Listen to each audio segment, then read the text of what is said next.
Bukhu la Nefayi loyamba, ulamuliro ndi utumiki wake.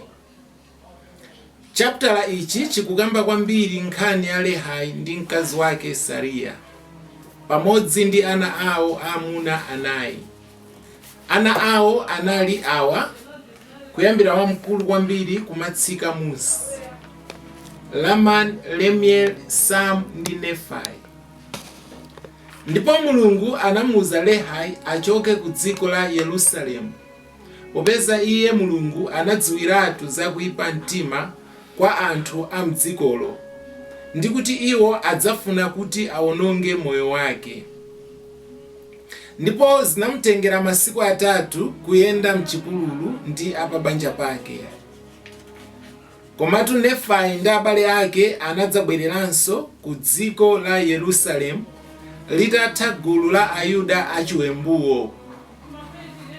Iwo anadzitengera okha ana aakazi a Ismaeli.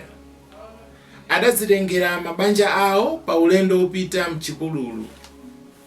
Ndipo m'bukhuli tikupezamo mbiri ya mazunzo ndi masautso awo ndi mayendedwe awo. Ndipo tikuonanso kuti iwo ali kuyenda anadza pa madzi ambiri, pamene abale ake a Nefayi anamupandukira iye.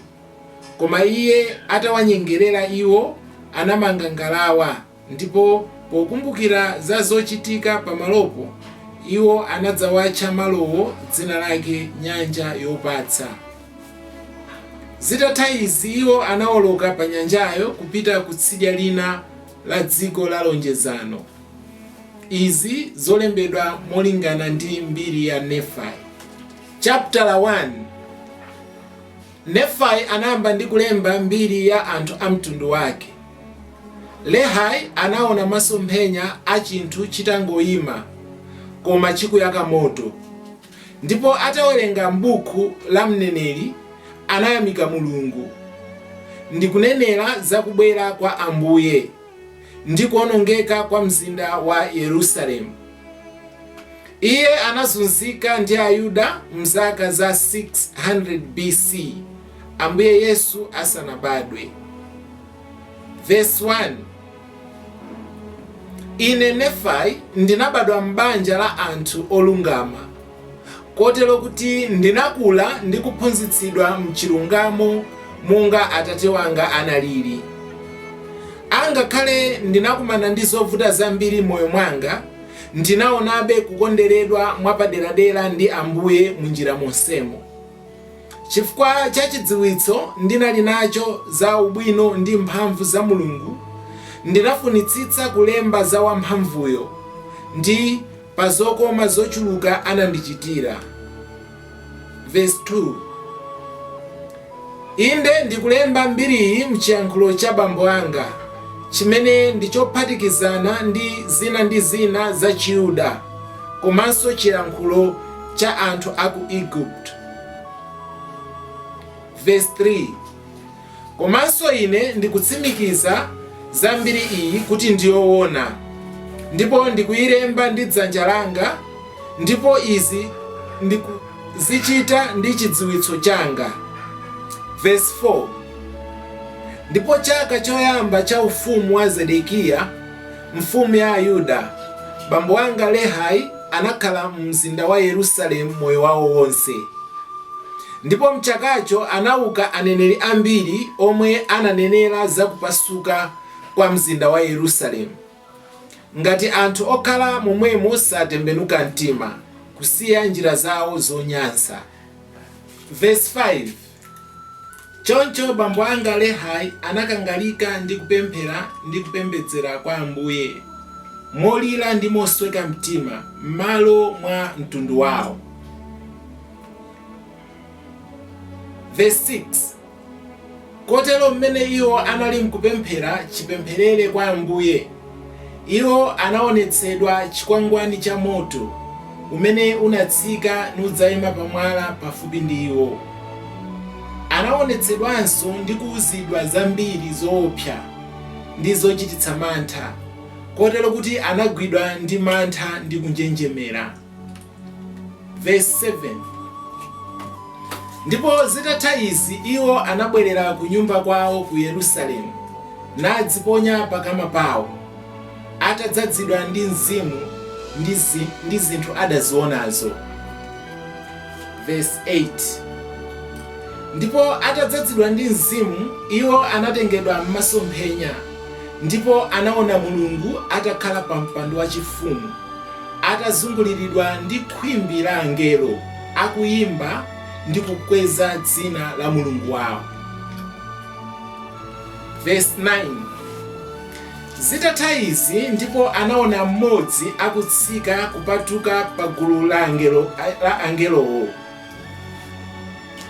Kuwala kwake ndiko koposa dzuwa.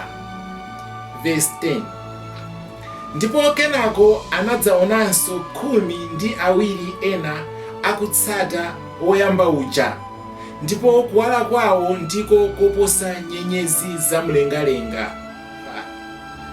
Verse 11. Ndipo angelowo anatsika naponda pa nthaka ya pa dziko.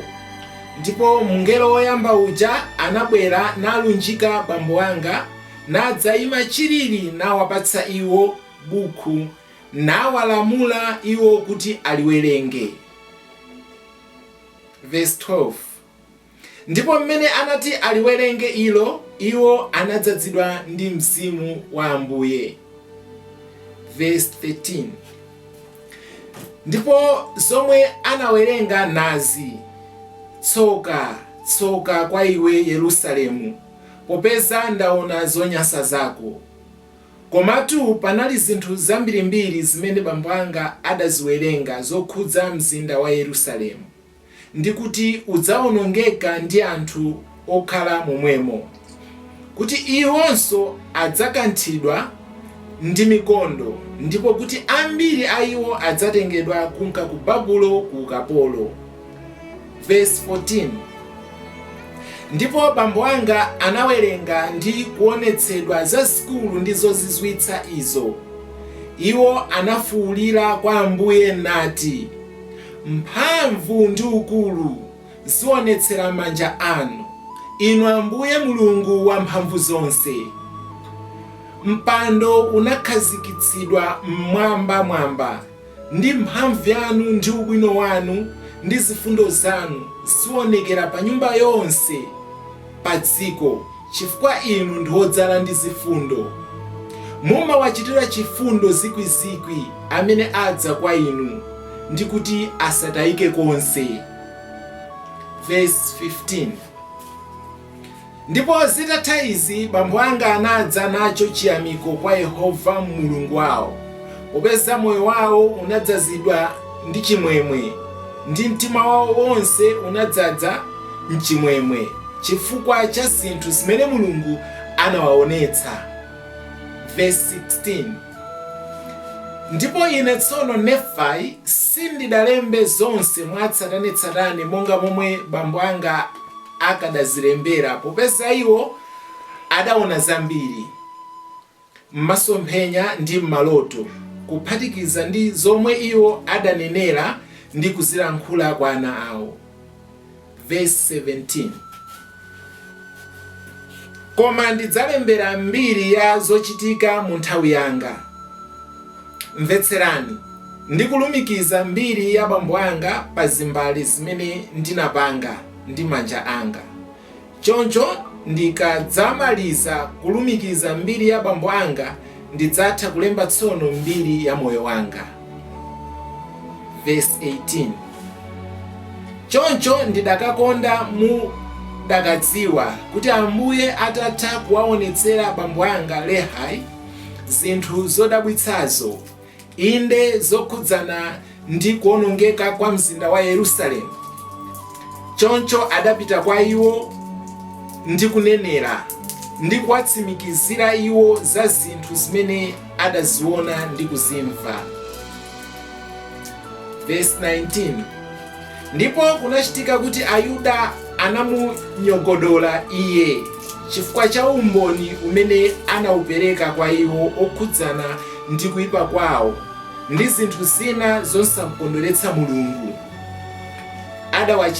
adawachitira umboni iwo pa zinthu zimene iye adaziona ndi kuzimva komanso kuziwerenga m'mabukhu. Inde izi zidachitira umboni kotheratu zakubwera kwa mpulumutsi komanso za chipulumutso cha dziko lapansi. Verse 20. Ndipo pamene Ayuda adamva izi sizinawakondweretse ndi pang'ono pomwe. Chifukwa cha ichi adali okwiya kwambiri ndi kufunafuna popezeka iye kuti aphedwe. Inde izi zinachitikanso ngakhale kwa aneneri akale, iwo amene anaponyedwa kunja ndi kugendedwa ndi miyala angakhale kuphedwa kumene. Koma taonani ine Nefayi ndikutsimikizirani kuti zifundo za Ambuye zikhala ponseponse popezeka iwo amene adawasankha, chifukwa cha chikhulupiriro chawo chimene chimawapanga iwo kukhala amphamvu ngakhale kupulumuka mu zinthu zoopsa.